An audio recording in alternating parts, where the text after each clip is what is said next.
Mid Maner నిర్వాసితులకు corridor ఏర్పాటు చేయాలి. మిడ్ మానేర్ నిర్వాసితులకు కారిడార్ ఏర్పాటు చేయాలి. యువతకు ఉద్యోగ అవకాశాలు కల్పించాలి. యువతకు ఉద్యోగ అవకాశాలు కల్పించాలి. కాంగ్రెస్ ప్రభుత్వం ఇచ్చిన హామీని నిలబెట్టుకోవాలి. కాంగ్రెస్ ప్రభుత్వం ఇచ్చిన మాట నిలబెట్టుకోవాలి. యుద్ధ ప్రాతిపదికన కారిడార్ ఏర్పాటు చేయాలి.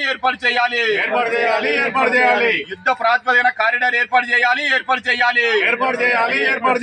జిందాబాద్ సిపిఎం.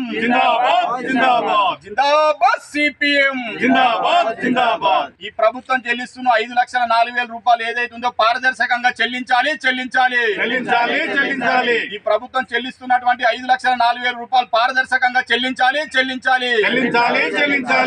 ఇల్లు లేని అర్హతలు ఉన్న వారికే కేటాయించాలి. ఇల్లు లేని అర్హతలు ఉన్న వారికే కేటాయించాలి.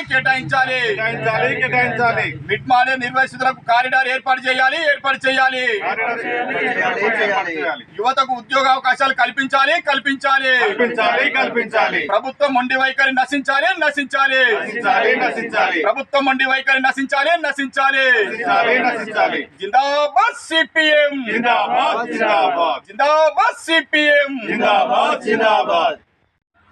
ఈరోజు రాజన్న సిరిసిల్ల జిల్లా బోయిన్పల్లి మండలం నీలోజిపల్లి గ్రామంలో పత్రికా సమావేశం సందర్భంగా మిడ్ మానేర్ నిర్వాసితులతోటి ఇక్కడ పత్రికా సమావేశంగా మరి ఆ రోజు అధికారంలోకి రాకముందు కాంగ్రెస్ ప్రభుత్వం ఈ మిడ్ మానేర్ నిర్వాసితులకు ఎవరైతే ఉన్నారో వారి యువతకు చదువుకున్న యువతకు కారిడార్ ఏర్పాటు చేస్తా అని చెప్పి దాదాపు అధికారంలోకి వచ్చి సంవత్సరం కాలం పూర్తిగా వస్తున్నా కూడా మరి ప్రభుత్వం కాంగ్రెస్ ప్రభుత్వం ఆ దిశగా చర్యలు చేపట్టినట్టుగా ఇక్కడ కూడా కనబడడం లేదు. మరి మీరు ఇచ్చిన మాటనే కదా మరి ఈ మిడ్ మానేర్ నిర్వాసితులు భూములు కోల్పోయి సర్వం త్యాగం చేస్తే మరి వాళ్ళ త్యాగాలకు ఫలితం అనేది ఇప్పటి వరకు కూడా ఎక్కడ కనబడడం లేదు. మరి ఏ ప్రభుత్వాలు మారినా రేపు రాబోయే రోజుల్లో కూడా ఏ ప్రభుత్వాలు వచ్చినా ఈ మిడ్ మానేర్ నిర్వాసితులకు ఏది చేసినా తక్కువగా అని చెప్పి సిపిఎం పార్టీగా భావిస్తుంది. మరి ఇప్పటికైనా మీరు కాంగ్రెస్ ప్రభుత్వం ఏదైతే ఉందో అధికారంలోకి వచ్చే ముందు మాట ఏదైతే ఉన్నదో ఆ మాట నిలబెట్టుకోవాలి. ఇక్కడున్న మిడ్ మానేర్ నిర్వాసితులు యువత ఎవరైతే ఉన్నారో వారికి ఉపాధి కల్పించే విధంగా కారిడార్ ఏర్పాటు చేయాలి.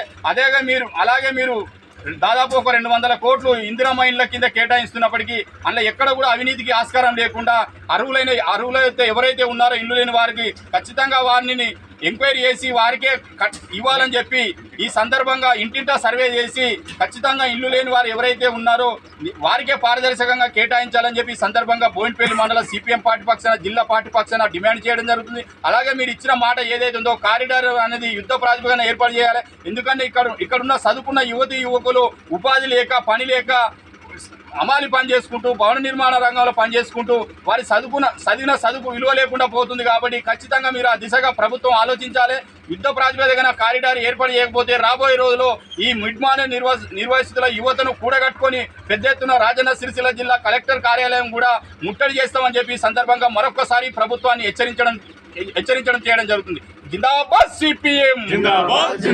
జిందాబాద్ సిపిఎం. వర్ధిల్లాలి మిడ్ మానేర్ నిర్వాసితుల కమిటీ. వర్ధిల్లాలి మిడ్ మానేర్ నిర్వాసితుల ఐక్యత. వర్ధిల్లాలి మిడ్ మానేర్ నిర్వాసితుల ఐక్యత.